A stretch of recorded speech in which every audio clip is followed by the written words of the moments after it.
네, 진보당 부대변인 김도연입니다. 오전 브리핑 시작하겠습니다. 총 2건입니다. 언론부역자 김장겸의 부활만은 막아야 합니다. 국민의 미래 비례대표 후보로 김장겸 전 MBC 사장이 공천되었습니다. 14번으로 당선권이 예상됩니다. 김장겸 전 사장은 MBC 노동조합 조합원들에게 부당노동 행위를 한 혐의로 유죄를 받았던 인물입니다. 유죄 확정이 된 지 5개월밖에 되지 않았습니다.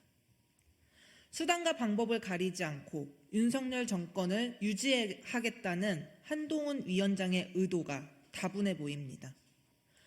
황상무 수석의 회칼테러 발언으로 MBC의 기강이 잡히지 않자 전 사장을 데리고 와 입을 막고 손발을 묶어버리겠다는 심산입니다. 김장겸이 누구입니까? 세월호 유가족을 완전 깡패네, 유족 맞아요? 라며 표현하고 공분을 샀을 뿐만이 아니라 백남기 농민 사망 사건 때 과잉 진압을 축소 보도하기 위해 물대포를 맞아 쓰러진 장면을 뉴스에 넣지 못하게 했던 인물입니다. 뿐만 아니라 박근혜 최순실 국정농단 사태를 축소, 은폐, 받아쓰기 보도하면서 사람들의 빈축을 사기도 했습니다. 도로 이명박근혜 후보의 등장으로 바이든 날리면과 같은 황당무계한 일이 재방될 것 같아 매우 우려스럽습니다.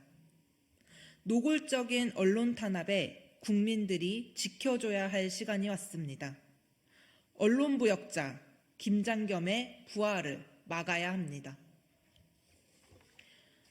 네, 2번째 브리핑입니다. 일제강점 동원 피해자 별세, 여전히 무정한 윤석열 정부입니다. 16살 나이에 일본 전범 기업 후지코 씨로 강제 동원되었던 주금용 할머니께서 지난 17일 세상을 떠나셨습니다. 2019년 손해배상 청구를 제기했지만 일본 정부가 협조하지 않아 재판이 5년 넘게 지연되고 있었습니다.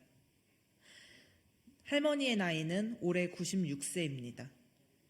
90살이 훌쩍 넘은 일제강점기 피해자가 가실 때까지 손을 놓고 있는 윤석열 정부의 태도를 보자니 가슴이 미어지다 못해 해져버린 심정입니다.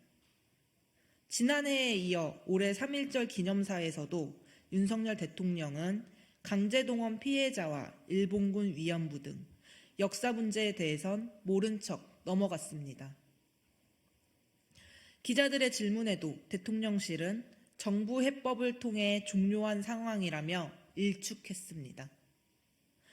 여전히 피해자들은 싸우고 있습니다. 국제노동기구 ILO 또한 강제동원 문제 등 대해 피해자들과 화해를 위한 모든 노력과 지체 없는 적절한 조치를 일본 정부에 촉구했습니다.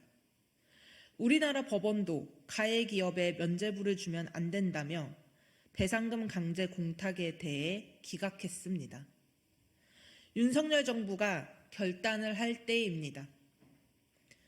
얼토당토하는 정부 해법안으로 자신의 할 일을 다 했다고 두 손 놓는 것은 지난 역사에서 피해당한 우리 국민들을 내버려두는 무정하고 무책임한 행동입니다.